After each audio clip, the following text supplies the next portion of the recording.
Bapak, Ibu, saudara-saudari yang terkasih, melalui Injil minggu ke-12 ini, penginjil menampilkan Yesus sebagai orang dengan kuasa ilahinya meredakan badai. Hal ini dipersiapkan melalui bacaan pertama, di mana Allah berbicara kepada Ayub. Allah mempunyai kuasa atas laut. Dan bacaan kedua dengan perspektif yang lain. Kasih Kristus yang begitu besar untuk menyelamatkan manusia. Yang intinya adalah kuasa dan kasih yang dimiliki Yesus semata-mata untuk menyelamatkan kita semua. Selamat berjumpa, Bapak, Ibu, saudara-saudariku yang terkasih. Selamat pagi, atau selamat siang, selamat sore. Senang saya menjumpai Anda dalam keadaan sehat, gembira, dan tetap semangat menerima Injil Tuhan, kabar sukacita yang hidup. Amin, Bapak Ibu.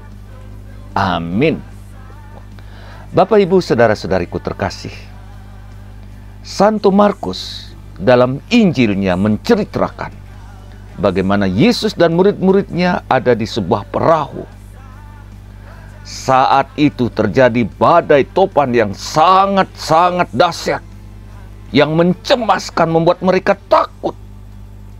Sementara badai yang kencang terjadi, Yesus tentu saja karena kecapean setelah pelayanan, tidur dengan tenang, pulas. Sementara murid-murid gelisah, ketakutan, seperti mau mati. Lalu mereka berteriak, mereka bangunkan Yesus. Guru, kita mau mati ini. Angin kencang. Engkau tidak pedulikah? Engkau tidak pedulikah dengan kami? Segera Yesus perintahkan badai, tenang, jangan ganggu. Seketika itu juga angin, topan, badai reda. Begitu ombak tenang, Yesus berkata kepada murid-muridnya, "Mengapa kalian takut? Mengapa kalian cemas? Kalian tidak punya iman. Bukankah aku bersama kalian? Bukankah aku bersama kalian? Di mana iman kalian?" Iya, bukankah kita bersama Dia? Kata yang lainnya. Dengan terjadinya mujizat ini, para murid menjadi ketakutan, campur gembira, tentunya bahagia sekali. Mereka berkata satu sama lain, "Siapa Dia ini, sehingga badai laut tunduk padanya?" Dalam bacaan pertama kita mendengar Tuhan bersabda kepada Ayub, "Siapa yang dapat membendung laut ketika terjadi badai?" Aku sendiri. Aku sendiri, sabda Tuhan. Laut menjadi tenang. Bapak, Ibu, saudara-saudariku yang terkasih, memang kita manusia tidak punya kuasa pada alam. Hanya Tuhan yang mampu mengatasinya. Hanya Tuhan yang mampu mengatasinya.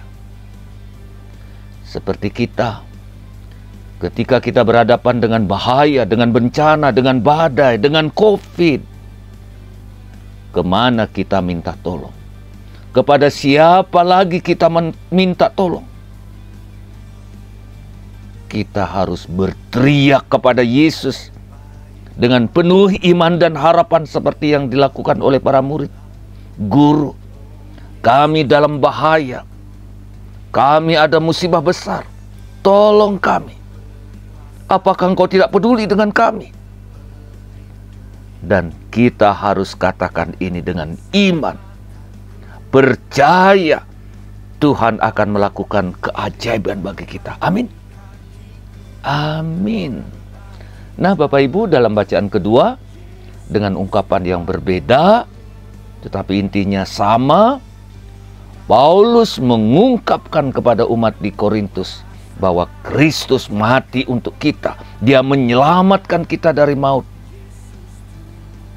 Disalib. Dari salib. Dia membuat mujizat. Dan dia tidak memberikan jawaban ketika serdadu memprovokasi dia.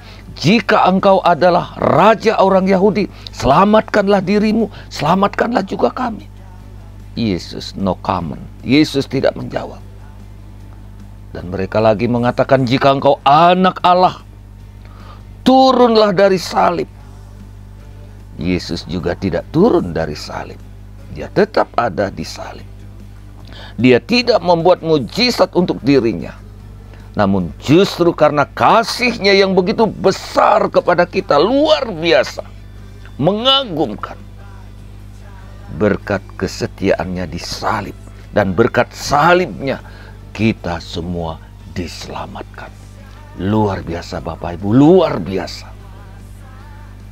Bapak Ibu, saudara-saudariku, umat Tuhan yang terkasih.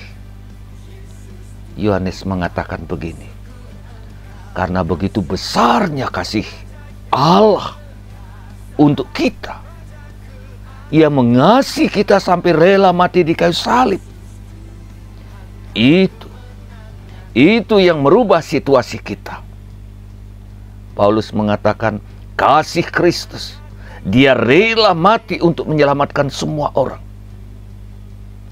Dan untuk itu kita harus menolak egoisme kita dan menerima kasih Kristus. Paulus lagi menguatkan kita. Kita tidak melihat lagi dengan cara manusiawi, melainkan dengan kacamata ilahi, kacamata iman. Para murid tidak mengenal Yesus secara manusiawi lagi.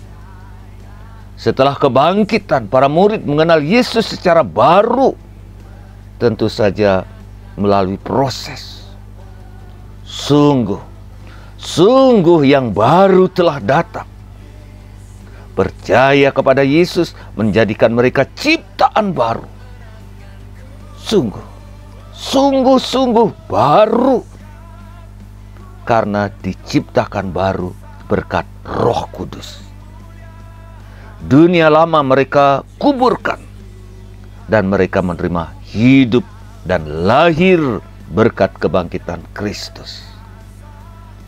Bapak, Ibu, saudara-saudariku yang terkasih, kebangkitan Kristus sungguh-sungguh menjadi sumber hidup bagi para murid dan bagi kita semua yang percaya kepada Kristus.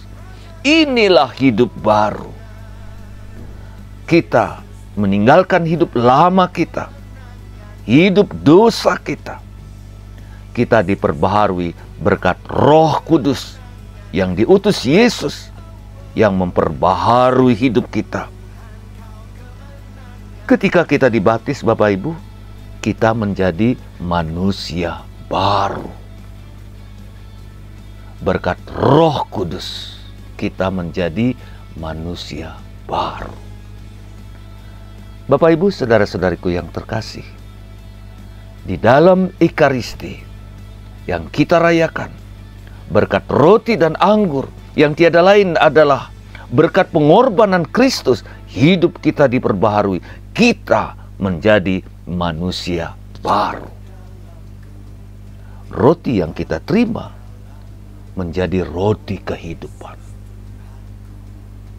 Inilah anggur yang kupersembahkan, yang akan menjadi roti kehidupan. Demikian anggur yang kita minum menjadi minuman rohani bagi hidup kita.